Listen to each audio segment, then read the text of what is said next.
Hello and welcome to let me remove that. Hello and welcome to a live Kerfefe break on Deprogrammed with Carrie Smith.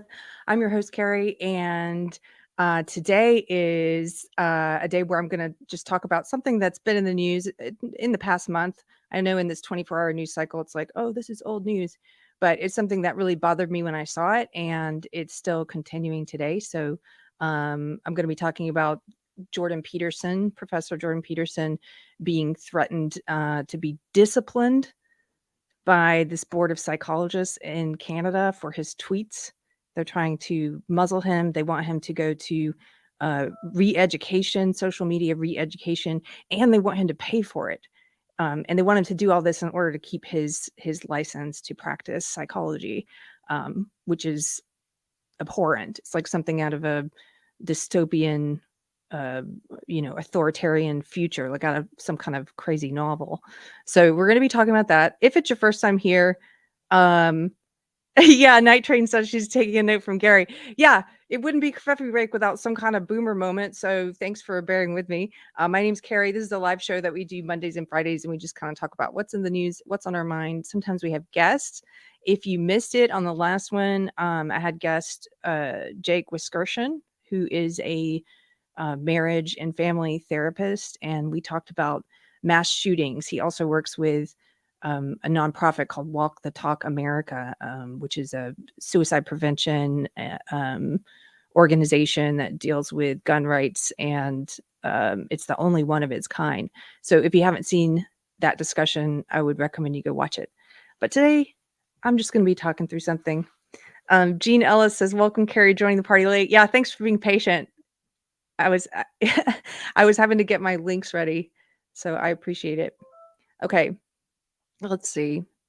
This article that I had pulled up at the beginning, this is the one I wanted to go through, and then I just wanted to point out a few things about why this is alarming. I have a lot of friends who are still on the left who I know do not understand who Jordan Peterson is, and they haven't interacted with any of his speeches or his lectures, his writings. They haven't really engaged with any of his ideas, but they have come to believe what the media has told them to believe about him. And I know this because I will hear from them sometimes. When I first started leaving the social justice left, Jordan Peterson was one of the people who was most instrumental in helping me to wake up and helping me to see what was wrong with the ideology that I had been in for 20 years. And I had started to see cracks in it. And those of you who know my story will know there were some things that happened that caused me to see some of the hypocrisy in it. One of those things was watching a lot of videos on YouTube of people on the left attacking Trump supporters violently, which I didn't know was happening at the time. That was alarming for me, like really emotionally startling. And there were other things, like I saw people in my social circle celebrating to some degree when the sniper in Dallas killed some police officers at a Black Lives Matter rally. And there were different things like that were starting to break through the ideology, where I was starting to question, like, what is this belief system? Where at first I thought it was just people in my world that had lost their way.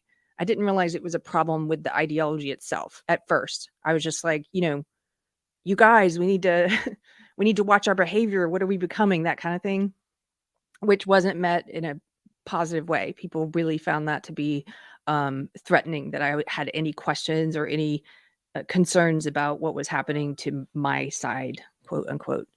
So around this time, when I was starting to question everything and everything was sort of on shaky ground for me, I came across a Jordan Peterson video. It was someone on social media, some friend shared his video and was talking about what a transphobe he was. And so I followed that link and I went to his video expecting to agree with my friend and expecting to hate on this transphobe. And I listened to the video and I actually agreed with him. I didn't see him or hear him saying anything transphobic. He was making a great argument against compelled speech, against the government forcing you to say certain things with threat of a fine or imprisonment. And I thought he made a great argument. And so I started watching more of his videos, and he really described what I was seeing happen in my ideology, in my leftist circle. He gave me a lot of words for it that I'd never considered before. And he set me on the right path to figuring out what I actually believe about things and who I really am. And he's done that for so many people. I don't think you could put a number on it. I run across people all the time here at Deprogrammed, online. I've met people in real life who say he's changed their life or helped them change their life. And he certainly did that for me. So because he's a person who challenges a lot of this woke ideology and does so effectively, and because he's helped so many people and has been such a force for good and for good in people's lives, of course the establishment hates him. They hate him, and they like to say all kinds of things about him. Like, you'll see these mainstream articles will say he's a misogynist. They'll just, and even in some of these pieces we're going to read today, they'll just take these things at face value without ever offering you an example. So they'll say things like and people on the left who are reading this, they just take this at face value. They'll say like, oh, and he says misogynistic things. Really? What, can you give us an example? Like, they never give you an example. Or he says he supports conspiracy theories. Okay, what conspiracy theory? And they don't give you an example.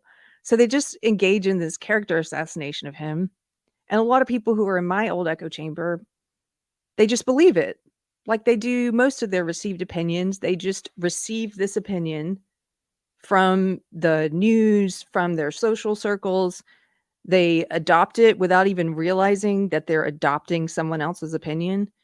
They don't put in the work to form their own opinion about him, but they think they know what they think about him. It's really kind of crazy. So when I first started leaving the social justice world, I was known in my career at the time.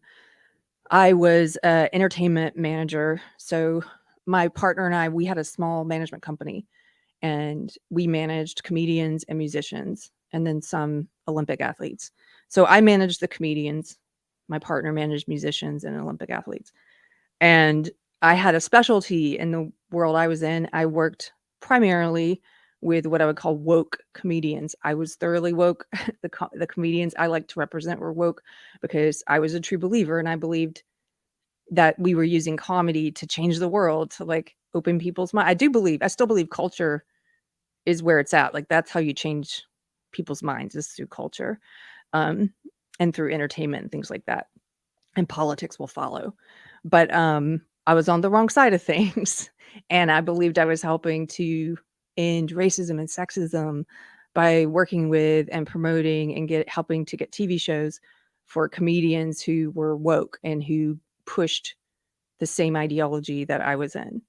And when I started coming out of it, when I started leaving social justice, I had people in that world who were messaging me like, why are you sharing this guy Jordan Peterson stuff? Like, he's a misogynist.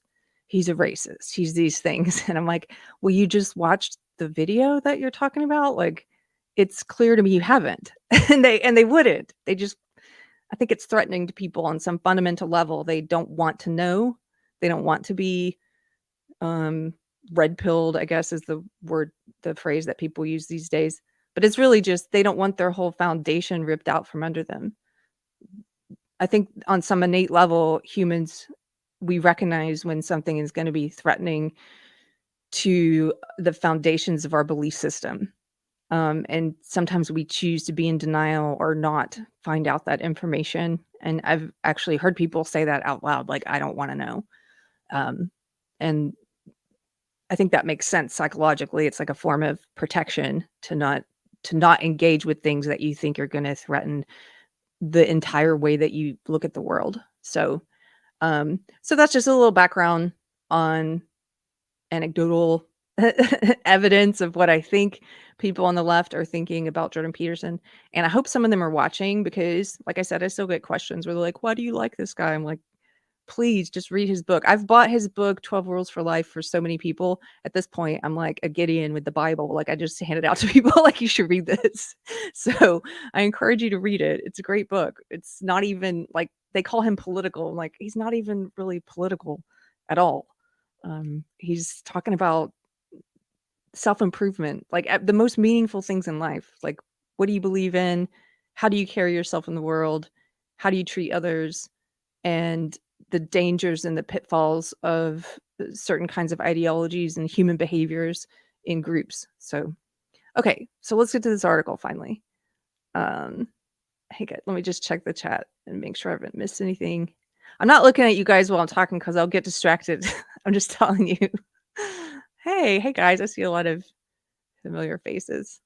Clean your room and smash the like button, says Two Sisters in Some Yarn. Yes. That's one of the things he's most well known for, is saying, you know, clean your room, because if you have a room that is in chaos, you're likely to have a mind that is in chaos. And I know this to be true. Through my own experience, this is true. It helps you to declutter your mind immensely, to declutter your surroundings. He also talks about setting up each room in your house for its intended purpose. So, like, if the purpose of your bedroom is to sleep and to rest and to recuperate, then you don't want to have a television in your bedroom, like things like that. So, cool. Self-care is the best care. Yes. Okay, so here's this article. This is from last month, from January 13th. This is a CBC piece. Jordan Peterson is being disciplined for his tweets. Why some say that raises free speech issues. And it does. We're going to go through this. The subheading is College of Psychologists of Ontario launched investigation after complaints about Peterson's tweets. Jordan Peterson says he has no intention of giving up his fight with Ontario's psychologist regulatory body, accusing the college of attempting to stymie his speech and discipline him for his political opinions. The College of Psychologists of Ontario has ordered Peterson, who has gained international fame for his best-selling self-help books and lectures, to undergo a media training program, saying that some of his tweets may be degrading, in quotes, that may be degrading the profession, and even raise questions about his abilities as a psychologist. This is so funny. Raise questions about his abilities as a psychologist. He's arguably done more to help more people than any other psychologist I can think of.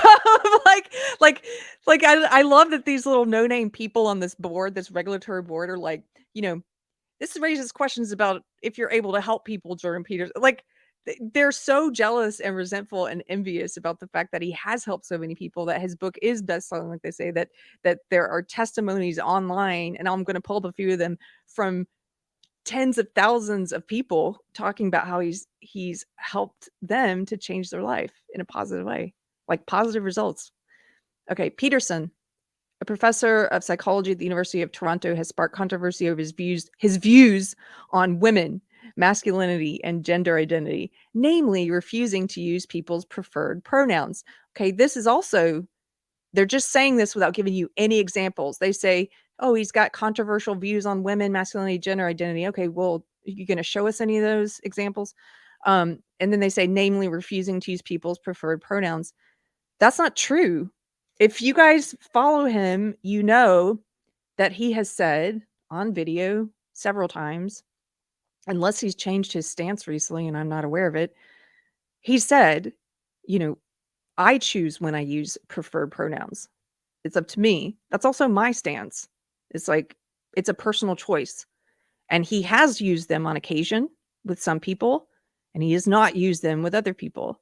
And I respect that. That's also my position, because I feel like it's a personal choice. And in my case, I choose to use them if the person asking is asking in good faith, and they're not expecting me to agree with a lie. Like, none of the people that I use the preferred pronouns for pretend that they've actually changed their biological sex. They don't say things like trans women or trans men or men. They don't say those sort of lies.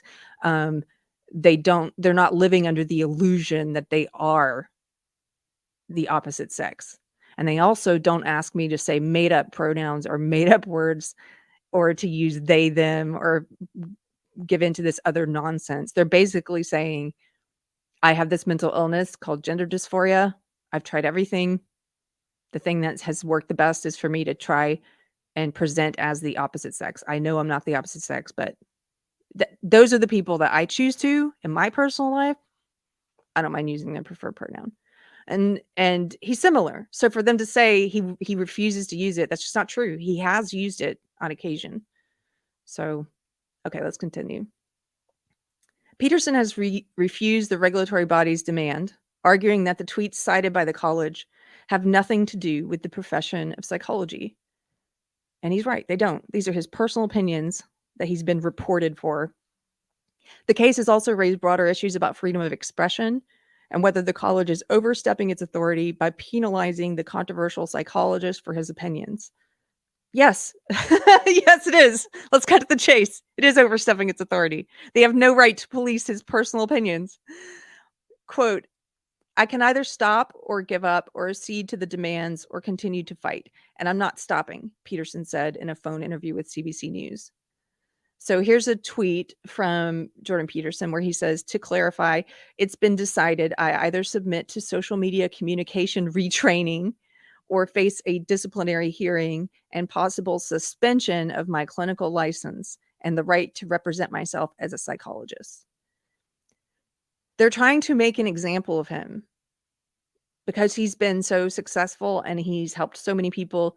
They're trying to scare other psychologists from expressing their personal opinions online if those opinions do not coincide with the current social justice ideological tyranny that we're living in. If you say anything that's outside that ideology, game over. That's what they want to do, is make him an example for people.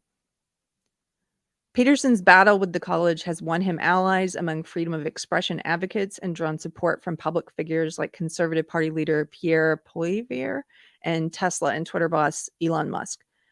James Turk, director of the Center for Free Expression at Toronto Metropolitan University, said that while he opposes many of Peterson's views, he's, quote, deeply troubled by the actions of the college. Good. There's no reason whatsoever for the College of Psychologists to try and stop him from expressing those views. It's really worrisome in a democratic society when a professional body feels it has a right to censor political speech of all of the members over whom it has regulatory authority, end quote. Peterson said his battle with the college isn't just about him. That's what I was saying before. They're trying to make an example of him. But the idea that a regulatory body backed by government power can try and silence someone by, quote, threatening their livelihood. Peterson said he no longer treats patients, and his career is instead focused on social and political commentary. Some of those views have resulted in disciplinary action against him by the regulatory college, which has ordered him to take a remedial training course. Those of you who watch our Wednesday nights here on Deprogrammed, we do a live show called Popped Culture with me and my friend, Mystery Chris.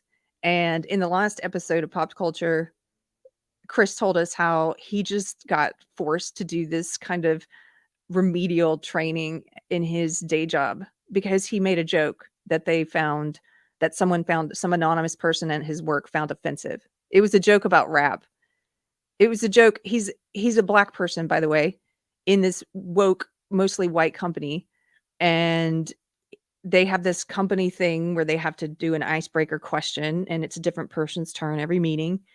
And so he made a joke, like, in honor of Black History Month, who's the best rapper? And then he gave A, B, C, D, like a list of options, and they were all white rappers.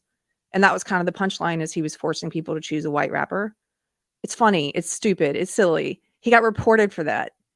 Some white person reported him and said his joke, a black person's joke, was offensive to black people. And they made him redo the corporate DEI training. He had to go through this re-education. We just learned about this week. Yeah, that was a great episode, says Night Train. Thank you. There are so many companies that are making people do this bullshit now. I consider it to be a violation of people's rights because you shouldn't have to sit through a racist indoctrination to remain employed. So anyway, Peterson has refused and has filed a judicial review and a quote notice of constitutional question regarding the constitutional validity of some bylaws of the college with the Ontario Superior Court. He denies that he has brought disrepute to the profession, arguing the opposite is true. Quote, I think I've done demonstrably more than any psychologist has ever produced to increase the prestige and trust of the practice of psychology around the world. I would agree with him. I don't think that's hubris. I think that's true. I think that he says demonstrably more. Yes, I think you can look at the tens, hundreds of thousands of testimonies about how he's helped people and see that that's true. Okay. In an email to CBC News, the college said it was not authorized to discuss Peterson's case due to confidentiality issues, but the college panel that investigated Peterson has ordered him to complete a quote specified continuing education or remedial program end quote to address issues regarding professionalism in public statements. He must also pay for the program or face an allegation of professional misconduct. This, as an aside, this makes me think of when I worked in entertainment. I was telling you I worked in woke entertainment before. So before my partner and I had our own company, I worked at a larger entertainment management company. And let me see this part. He must pay for it. So I worked at this larger company, and my boss was like, in some ways, there's so many awkward, funny stories about him. He's almost like a Curb Your Enthusiasm episode. But one of those stories is that he had a lot of money my boss at this company, and he would spend it on the craziest things.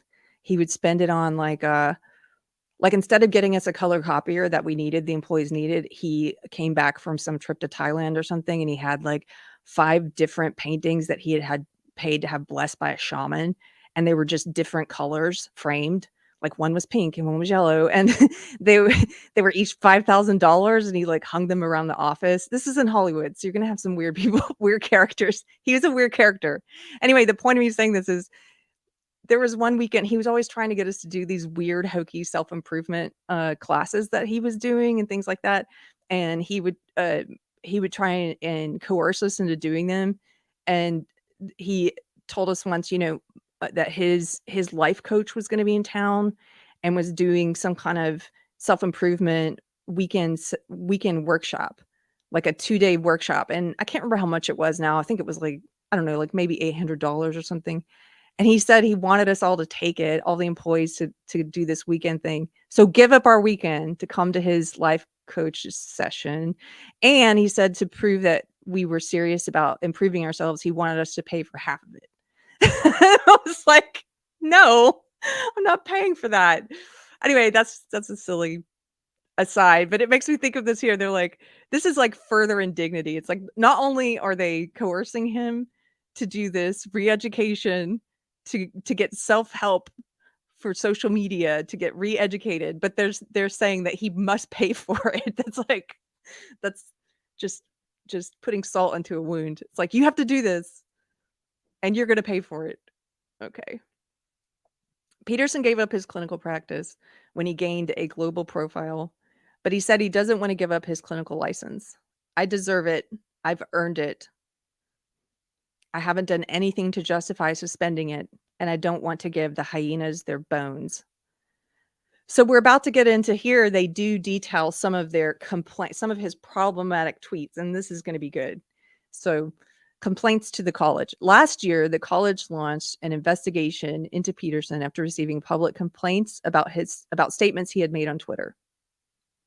The complaints centered on tweets Peterson had made about public health restrictions related to the COVID-19 pandemic and his appearance on the Joe Rogan Experience podcast. The panel followed up on the concerns, examined other tweets Peterson had made, and noted particular concern with a series of statements that included, and here we go, bullet points, referring to Catherine McKinney, an Ottawa city councillor who prefers to use they, them pronouns, as an appalling, self-righteous, moralizing thing. I don't see any problem with that. I don't know who Catherine McKinney is, but if your opinion is that she's an appalling, self-righteous, moralizing thing, you should be able to state that. And if there are people who read that and say, you know what, I don't think I want Jordan Peterson to be my psychologist because I don't like that he said that. Well, that's your choice. No one's forcing you to hire him to be your therapist. So, okay, here we go. Bullet point number 2. These are the problematic tweets of Jordan Peterson.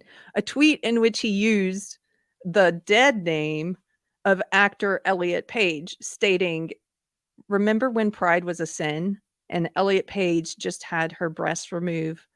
Ellen Page, he said, sorry. And Ellen Page just had her breast removed by a criminal physician. Again, I don't see anything wrong with that tweet. This is about the compelled speech thing that he, the original video that I watched of his, which is about compelled speech. The government, this governing regulatory body, should not have the right to punish him because he won't use the speech they want him to use. The government should not be allowed to force anyone to call Elliot Page Ellen Page. It's none of the government's business. It's your personal opinion. And he often talks about how there's a difference between banning speech, which I disagree with anyway, and forcing speech. Forcing speech is like a degree worse. It's not just you're saying you can't say certain things. It's saying you must say this. The government is going to require you to say this. The government's going to require him to say Elliot Page, or he gets his license revoked. That's insane. And nobody should want to live in that kind of a tyranny. Even if you don't agree with him and you think it's rude that he doesn't say Elliot, I would ask you, do you think the government should force it? Okay, continuing. Bullet point 3, a tweet in which he referred to Gerald Butts, the former principal secretary of Prime Minister Justin Trudeau, as a prick. Again, you may not like that. It doesn't matter. That's his opinion. He should be able to say it. And if it influences your decision to hire him as your personal psychologist, then so be it. But that's his right to say it. The government shouldn't be allowed to go in and strip him of his license because he has a negative opinion of someone that you have a positive opinion of. And then finally, number 4, this one was recent. I remember this one. His tweet in response to a Sports Illustrated swimsuit cover of a plus-sized model. First of all, look at the Orwellian language, a plus-sized model. It was an obese woman. You could just say that, but okay. This is the nice PC way of saying it, the plus-size model. In which he said, "Sorry, not beautiful, and no amount of authoritarian tolerance is going to change that." Again, that's his opinion. You may not share it. A lot of people do share it. Some people don't. But he should be allowed to have an opinion. So I think these are all nonsense. Like when they actually give examples, you see it's all nonsense like this. Okay. So those are the only 4 examples they gave of his problematic tweets and why he is being threatened with having his license revoked. Peterson was temporarily suspended from Twitter for his tweet about Page. His account was reinstated by Elon Musk shortly after he purchased the social media platform in 2022. After its review, the panel concluded that Peterson's conduct, quote, poses moderate risks to the public. There, again, what kind of clown world is this? If you're on the left, like, do you really believe that those 4 tweets we just read pose a risk to the public? What? Really? I don't believe that anybody can actually believes that. I think everyone who says something like that, they're either dishonest or they haven't actually read the examples given and they just believe what the media is telling them. Like, oh, he says things that are harmful to the public. Oh, I believe that, but I haven't looked into it, right? Like I can understand that. I can understand someone who isolates themselves on the left to such a degree that they don't actually read the examples or listen to his speeches or anything. and they just believe what they're told to believe, which is that he's a risk to the public. But if you look into what he said, if you look at those 4 tweets, I don't believe any honest person can say that he's a risk to the public. I don't believe that. I think you're a liar if you say that. Okay, so after its review, the panel concluded that Peterson's conduct, quote, poses moderate risk to the public, which includes the potential of, quote, undermining public trust in the profession of psychology and trust in the college's ability to regulate the profession in the public interest, end quote. So here's an example of one of that was the 4th example where he said that this fat model on swimsuit on Sports Illustrated in the swimsuit edition is not beautiful. Apparently that's harm to the public, that he doesn't think that obesity is beautiful. He's harming the public somehow. Okay. The panel said it recognizes Peterson has a constitutional right to freedom of expression. Really? Okay. But I always love buts, don't you? Because after the but comes a complete, they completely undo whatever came before it. But as a member of the college, it said Peterson is obligated to maintain its professional standards. Peterson's comments, the panel also concluded, quote, raised questions about Dr. Peterson's ability to carry out his responsibilities as a psychologist, end quote. The college said his comments about Page and McKinney, for example, reveal that Peterson, quote, may be engaging in degrading, demeaning, and unprofessional comments, end quote. Peterson, however, said his tweets on subjects like gender dysphoria are based on his informed knowledge and are, in fact, professional in the highest order. The complaints about him, he said, are being brought forward by the political left. This is true. And the college's motivations to go after him are clearly political and one-sided. The college has failed to demonstrate any harms to the targets of his tweets, he said. Yes, exactly. What are the harms? How is he harming the public? Asked whether the college has any role in policing speech, even speech that may, for example, clearly be racist, Peterson said, if you grant a board the right to bully speech outside of the narrow purview of professional interactions with clients, then you open the door to ideological capture of the colleges. Which of those is a bigger danger? It is not obvious. Peterson's court application for a judicial review argues that the college's disciplinary measures were, quote, unreasonable and unduly infringes upon his free expression in contravention of his charter rights. Peterson's public statements do not relate to the practice of psychology, were political in nature, and, quote, fall within the core of protected speech. So this goes on to talk about his upcoming claim against them. And I just saw today on Twitter, he tweeted at the College of Psychologists in Ontario, and he said, another request, please abide by the time-honored jurisprudential standard and provide me with a timely hearing. My lawyers have already formally requested this. So apparently it sounds like they're letting this drag out instead of giving him a hearing. So hopefully he gets that hearing soon. I just wanted to, hey, Ruben, I know you. I see your photo. Ruben Christopher Haynes, new member. Welcome. Good to see you. I saw Ruben at in Orlando at a Geeks and Gamers and Friday Night Tights meetup. Actually, I saw him at Chrissy Mayer's comedy show first. So good to see you here.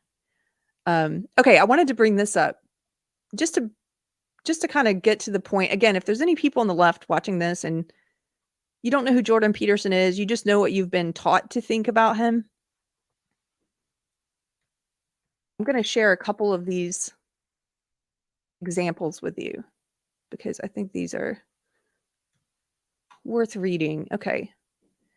And you can go online and you can find tens of thousands of testimonials from people, of YouTube videos from people thanking him.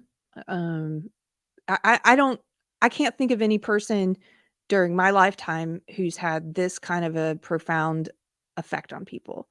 And a lot of people like myself who ended up becoming Christians credit him with setting them on that path, even though I don't think he himself calls himself a Christian.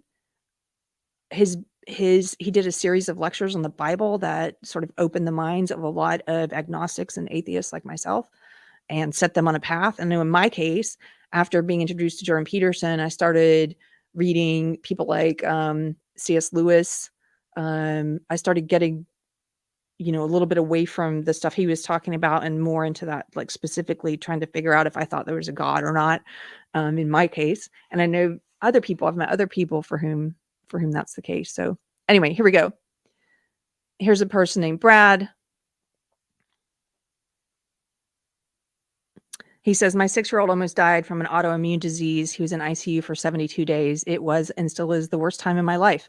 I had been listening to Jordan Peterson for about a year, but for some reason, I listened voraciously during those dark days. I found solace in the basic truths of life. It was like it was something to anchor me to something solid when my emotions were in turmoil. It was so nice to hear things that resonated in your soul. That's the thing about Jordan Peterson.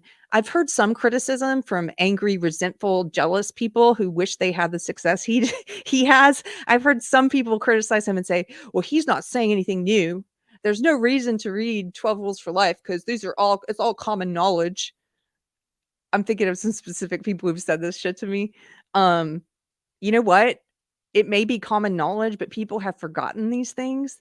And for some reason, he has the ability to say it in a new way that gets people to pay attention and to listen and to say it with love. And he says things that are true. Like this comment says, things that resonate in your soul.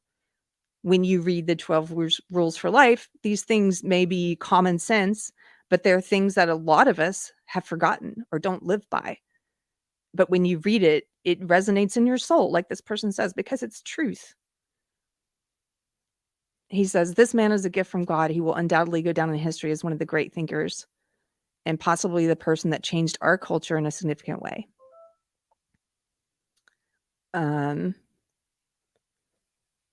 Here, this person, I stopped identifying myself as a victim of existence. I started viewing myself as part of existence, and it made a huge difference. I think this is true. A lot of people who listen to him or who read his book or listened to his lectures, they started to view themselves as a person with agency. And especially if they were coming from the woke world, which is where I was coming from, and it tells you to view yourself as a victim because you get status as an oppressed person. It feeds on resentment. He says the opposite. He encourages you not to look at yourself as a victim. And so it doesn't surprise me that a lot of people have changed the way they look at the world and themselves as a result of listening to what he has to say or reading his book. Here's one from a guy named Gary. His ideas have affected the way I express the ideas in my books on competition and competitive strategy. I have to be a subscriber to read that whole one. That's okay. Here's another one. As a very naive individual, I found a lot of comfort in his explanations of how the world works and how our experiences shape our worldview. I even went out and bought his book, 12 Rules for Life, and I read it cover to cover. Not that that makes me a Jordan Peterson expert. It's just that that's the sum of my Jordan Peterson knowledge, which is one book. Okay, now he starts to criticize him. My views differ quite a bit from his, which makes it difficult for me to listen and to relate, etc. Nonetheless, I am glad to have come across his literature and content as it's made me a more rounded individual who is now somewhat informed on topics that they didn't know before. If I had to single out the biggest challenge he's had on my life, or the biggest change he's had on my life, it would be that even though an individual might not agree with another individual's views or opinions, it doesn't mean that you can't learn a thing or two from that individual. Yes. Here's one from a woman named Lori. The profound change for me was his answer to my question, what is wrong with me? I'm not young or male, and I was very well sorted, job that I was happy with, lovely family and good friends. But for some reason, I was suddenly floundering in an existential crisis. I went to 3 therapists who, nice as they were, didn't answer my question. They did tell me it wasn't my fault and I'm a good person, which wasn't at all helpful. This is so true. A lot of therapists these days, all they do is validate. In fact, they're being taught to validate. I've heard this from some therapists I've talked to, like Jake Wisgerson, who I talked to in the last episode. A lot of psychologists are now being told that they are supposed to validate whatever the patient says. And that doesn't just mean their gender identity. Like if they come to you and say, I'm this other gender, you're not just supposed to validate that, but you're supposed to validate their diagnosis of themselves. Like if they say they're depressed, you have to be like, yeah, I guess you're depressed. It's absurd, and it doesn't help people, and it doesn't help people to go to a therapist for help and just be told you're a good person and I like you. And that's not what a person's in therapy for, just to be patted on the back and to be validated. So she says, they told me it wasn't my fault and I'm a good person, which wasn't at all helpful. I would leave those sessions feeling worse. Then I happened upon Peterson. He explained it. It was the betrayal by people I had trusted and the resulting chaos I created by not confronting any of it. I realized, number one, I have a responsibility to confront malevolence, or at least to sort out perceived issues to avoid resentment and fear.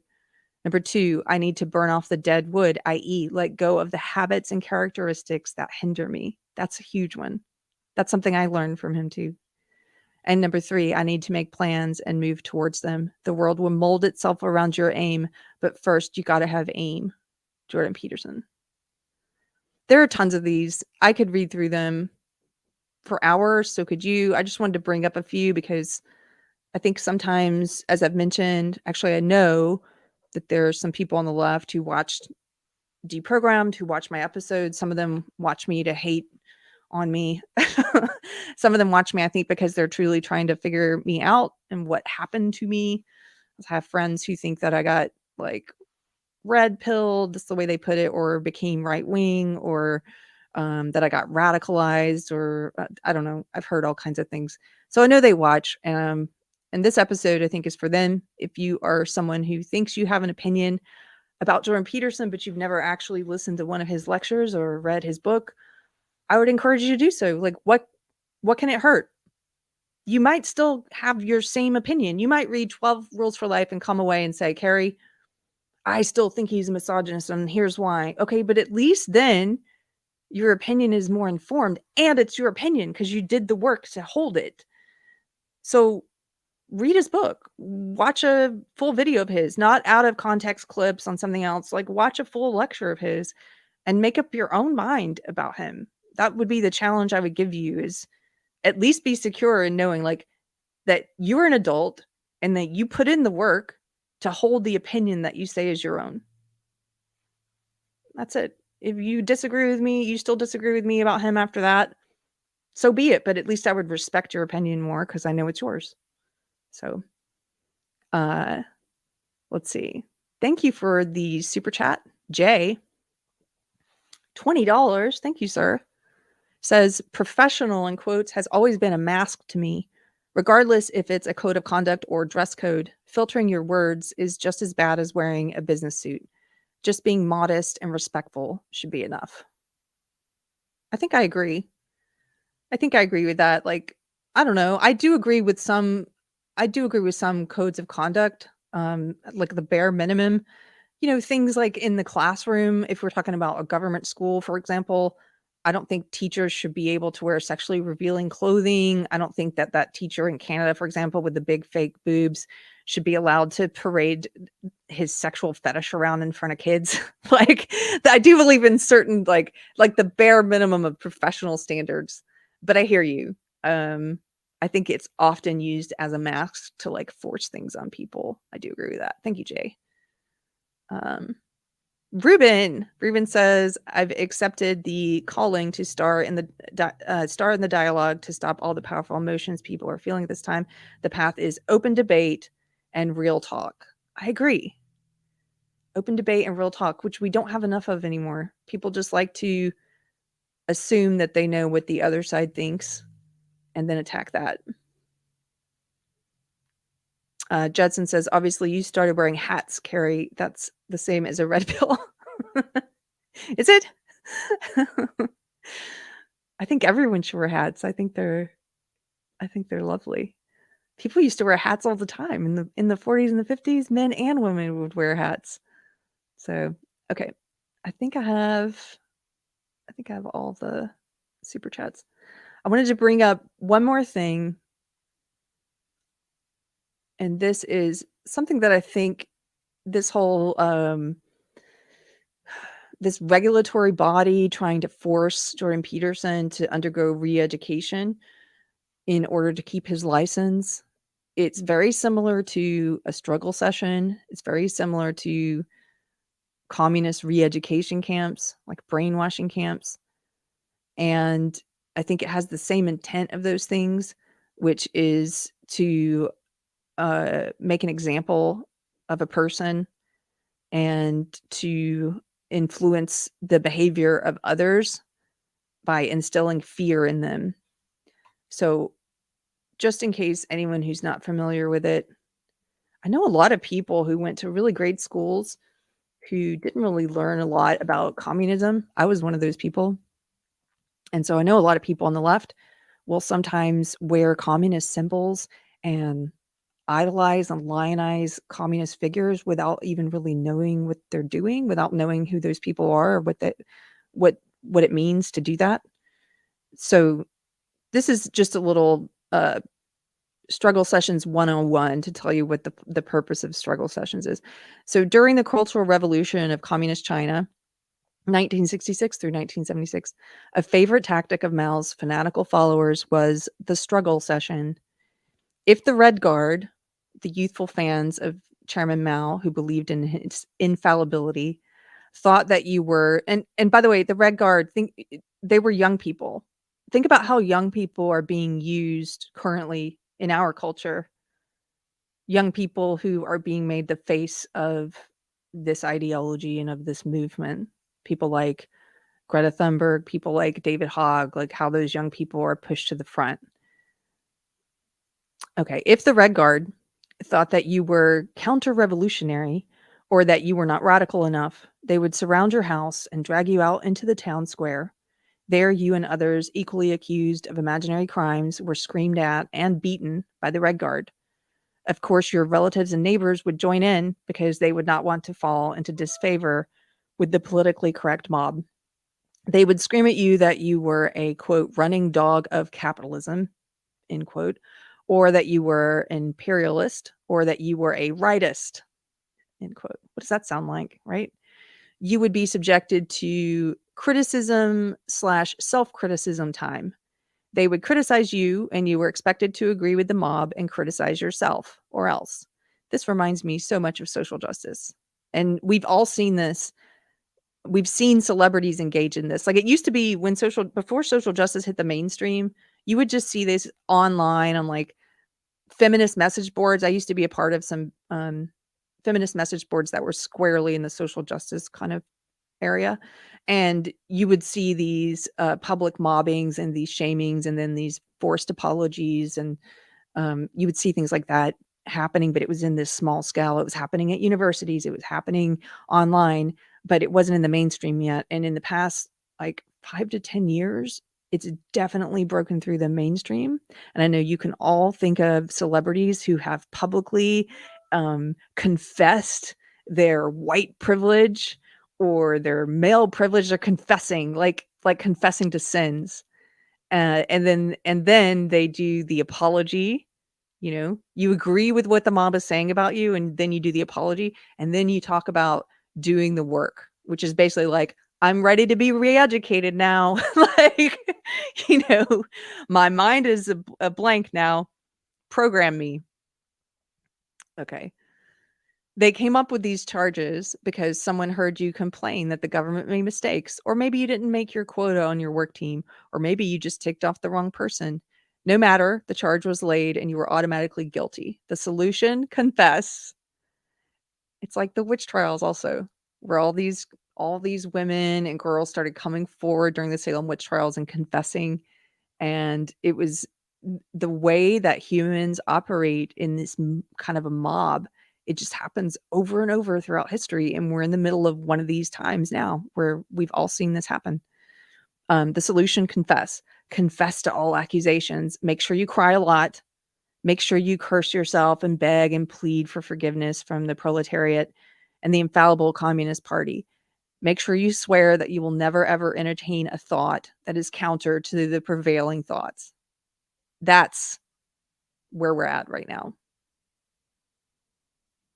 You're not allowed to have any thought that is counter to woke. You have gotten your mind right.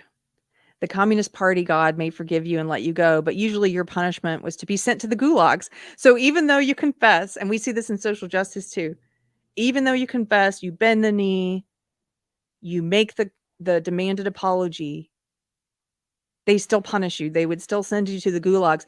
And what we see, I would say the analogy here in what's happening in our culture is that you see all these people, and now it's happening to celebrities now too, where they confess their privilege, they make the demanded apology, they say they're going to commit themselves to the work, and it doesn't matter.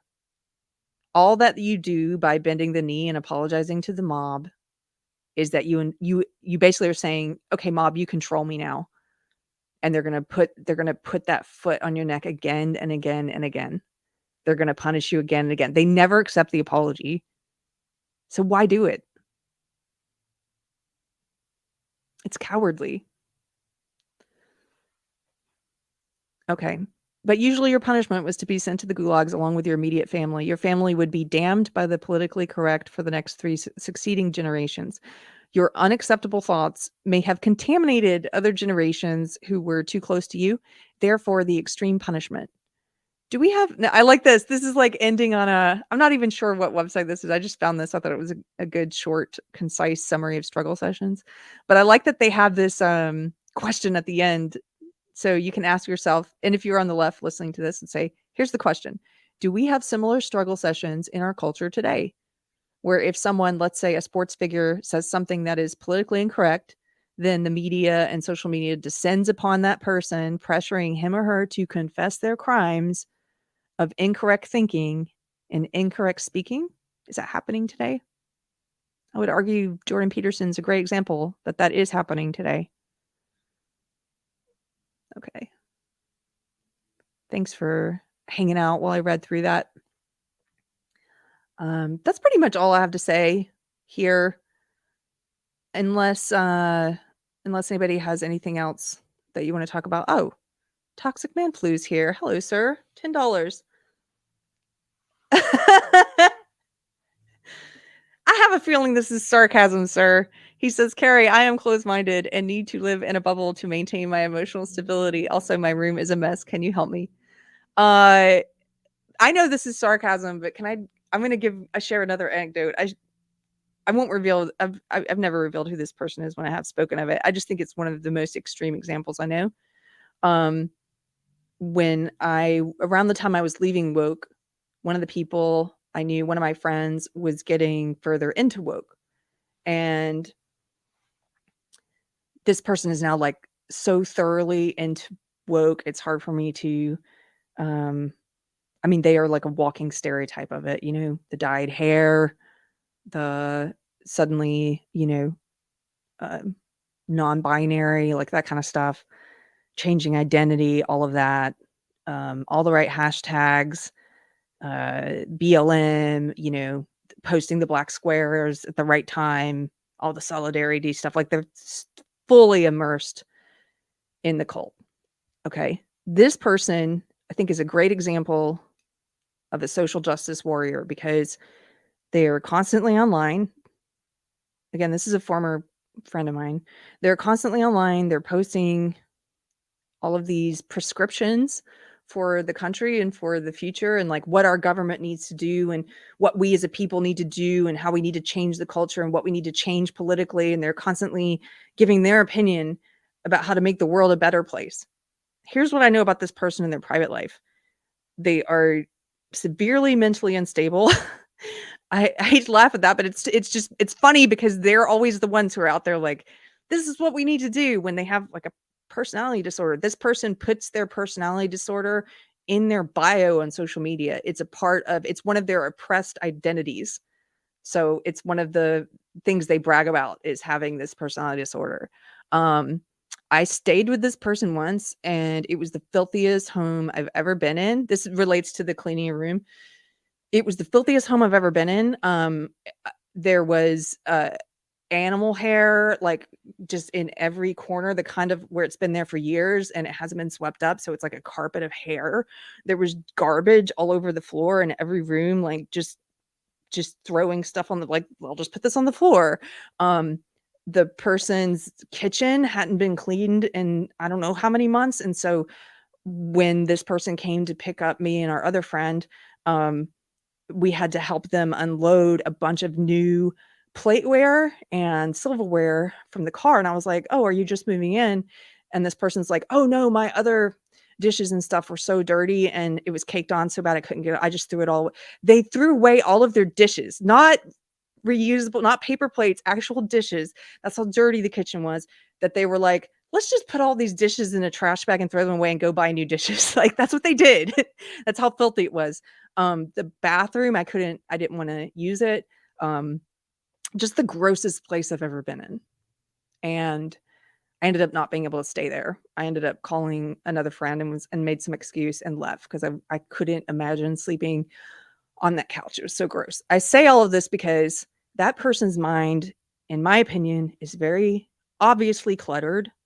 They openly talk a lot about their mental health issues, and yet they are living in a situation that is so physically cluttered around them, like the extreme version of clutter, that it's not conducive to having a decluttered mind.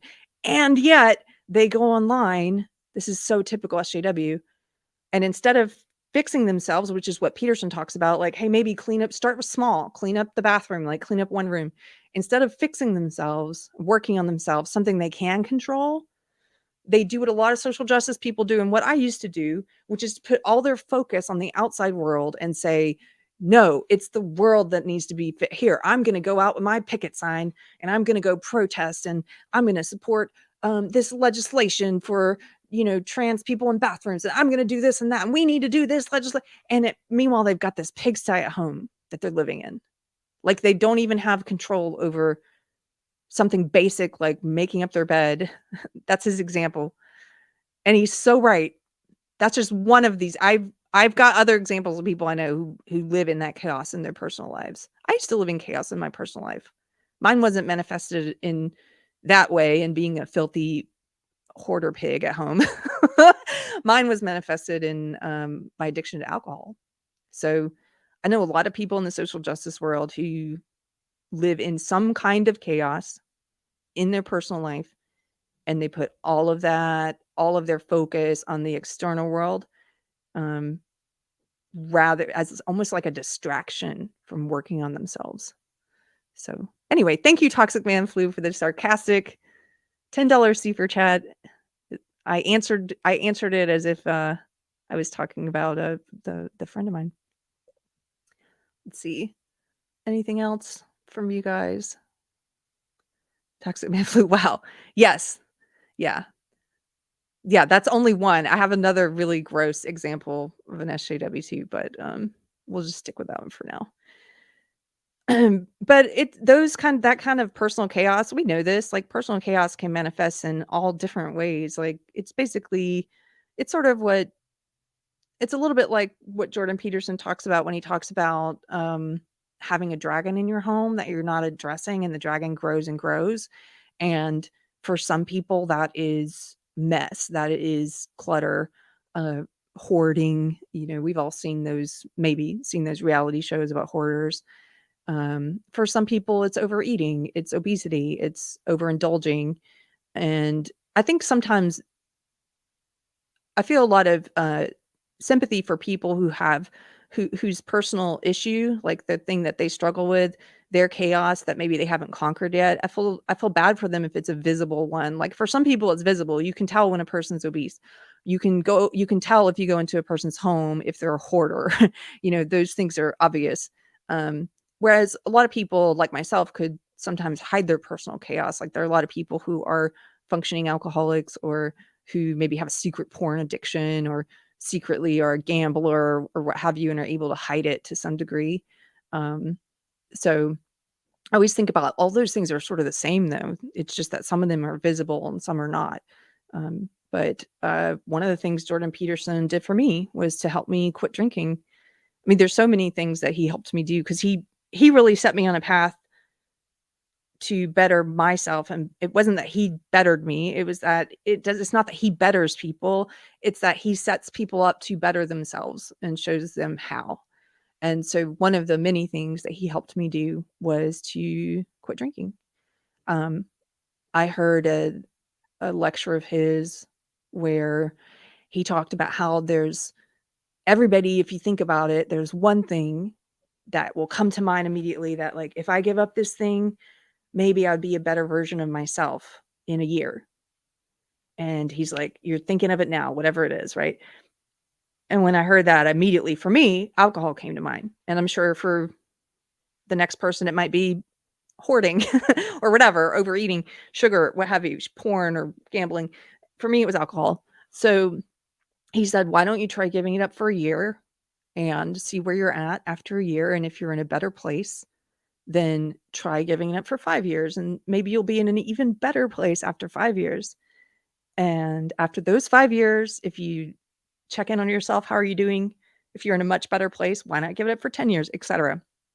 So I heard that and I decided that's what I wanted to do. And I didn't do it right away. It still took me a little while to quit, but that stayed with me. And I made a decision that's what I wanted to do. And in my case, like when I've had lots of people reach out to me when I did my first year of sobriety. I wrote something about it. And so I had people reach out to me and talk to me about whatever they were struggling with, porn or alcohol or sugar. And I've told some of them, look, it may not work for you. Like different things work for different people. But in my case, it helped me to just say, I'm going to give this thing up for a year, like an experiment. And for me, it helped to think, the way my brain works, it was like too much for me to say, I'm never having alcohol again, but to say, oh, I can give it up for a year. Yes. And then we'll see where I'm at. I could do that. And so maybe you're the kind of person where that works for you too, where you're like, I can't tell myself I'm never having it, but let's just try a year. And so I was able to do that. My husband and I quit drinking together. And it wasn't even like a few months before I knew, oh, there's no way I'm going back. Like, this is too good. And now that I'm on this path and I'm able to do it, you kind of trick your brain. You say it's just for a year so that you can get far enough along to see all the positive effects. And then you can say, okay, I'm not going back to that. I'm going to stay out of it. So Tebow Talk says, I would like to give up aging for about 10 years. You and me both. Hello. Welcome to the chat, by the way. Let's see. AH says, dang it, I thought of sugar. Well, you should try this. Try it. Try for a year. Give it up or cut down on it, Let's see. I hoard books. That's acceptable. I'm okay with people hoarding books. I do the same. Let's see. That's awesome, Carrie. Good for you. And Anthony, I love my sobriety too. Every day, God willing. Yes, every day, God willing. It's like, let's see, it was 3 years for me in October. So I'm on my 4th year now, which is amazing. And if you had asked me like 10 years ago if I would ever be here, I couldn't have imagined it. So that's another thing I'm grateful for, not just to God, but I'm grateful to Jordan Peterson for the lecture he gave that made me think of, okay, I could do this. Like I could do this for a year. Night Train. I've said it before, but I quit drinking because of Carrie and Gary's stories. That's so encouraging. That makes me so happy. Thank you for sharing that. He says, I probably wouldn't be considered an alcoholic, but I know waking up every day not feeling bad and hungover is great. Night Train, this resonates with me. I so get it. And there may be somebody watching or listening who gets it. I don't know if technically I would have been called an alcoholic either, but I don't think it even matters because it was affecting me in a negative way. It was like every day I was having to restart my brain. So I think I've told this story before, but I heard this guy on YouTube.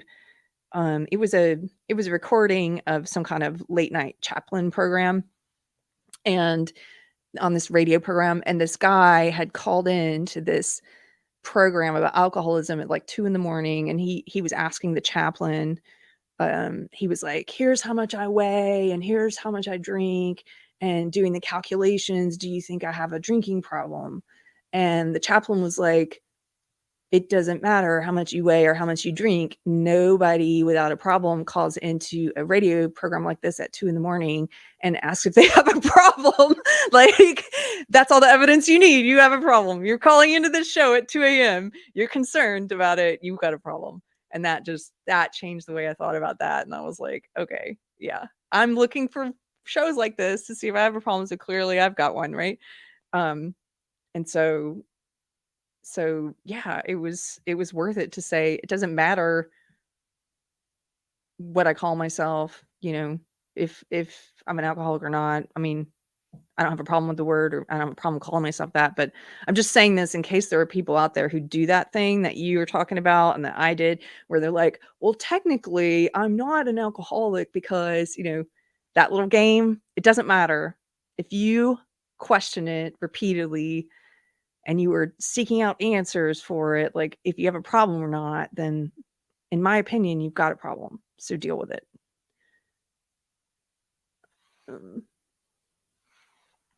Ken Jackman. Donald Trump said, when asked about drinking, he said, if you can't put it down, don't pick it up. Well, that's a great quote. Yeah, I'm a kind of all or nothing person. So that's the other reason. It's like, for me, much easier just not to have it at all, because if I have a drink, like a lot of drunks, if I have a drink, I'm having two. And if I have two, I'm having three, like I don't see the point of one. So that's why I just don't do it.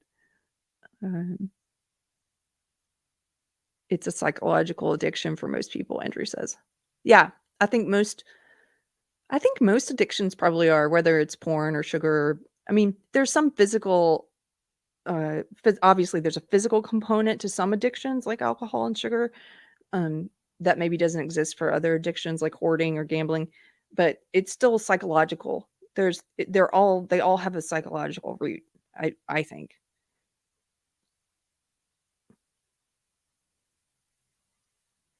Okay. If you ask yourself if you have a problem, you always have a problem. Yes, that's kind of what I think. So, okay, well, guys, this is going to be a kind of a short run today, just an hour and a half. I just wanted to read through that stuff about Peterson, and I don't know, maybe I should call this one in defense of Jordan Peterson, because I hate seeing all these attacks on him. I think they're so silly. Oh, Andrew, read my super chat. Andrew Joyner for £5 says, I haven't had a drink for a week and I do feel a bit better. I do like alcohol, but ultimately the benefits outweigh the good things. That's my theory anyway. If that's the case for you, in your case, if the benefits of not drinking outweigh the benefits of drinking, then just go for it. Just go for the thing that has more benefits for you. That doesn't mean it's going to be the case for everyone. I have lots of friends who drink and it's fine for them and the benefits outweigh not drinking. But if it's the opposite way for you, like it was for me, then just cut it out. If you feel better after a week, like imagine, like maybe say, I'm not going to drink for a month and see how I feel after a month. And if it's a lot better, then why go back, right? Oh, my husband's here. Anthony Garcia Music. Hola, chat. You guys, go give Anthony a follow. He's got a new music video coming out soon. And today he's been editing. I know I told you guys we have some comedy content that's going to be coming out soon here on Deprogrammed. And my husband, Anthony's been hard at work editing our first comedy sketch. We hope to have it done this week. We've learned a lot about how to do it faster next time and how to import the sound correctly. But he's been doing a great job and I'm very excited for people to see it. Yeah, he says that's why he couldn't be in chat. He's been editing furiously in the other room. So I hope you like it, guys. I think I think it's funny. If at the very least, the comedy sketch we did makes me laugh. I laugh at myself. So, but I hope you guys enjoy it too. Okay, I'm gonna call it a day. I'm gonna go see what the cut of this video looks like. But if you like this video, please share. If you have friends on the left who are questioning why you like Jordan Peterson, or telling you that he's all these things that you don't think he is, like a misogynist or what have you, consider sharing the video with them. And if you are a regular viewer and want to support Deprogrammed, we have a Patreon, we have YouTube memberships here, we have a locals and a subscribe star, and all the links are in the banner. So thank you guys so much. Oh, and Pirate Tomsky, give it up for Pirate, one of our mods. Smash the like button, he says. Yes, smash the like. Therese, hello. She says, bye, everyone. Have a great week. Thank you guys so much for hanging out. I'll see you on, what's today, Monday? I'll see you on Wednesday. You guys, I work weekends. I have a gig job on weekends, so my weeks aren't the same as everyone else's, and I always forget. I'm like, what day is it? It's because it feels like. Anyway, see you guys on Wednesday. Take care.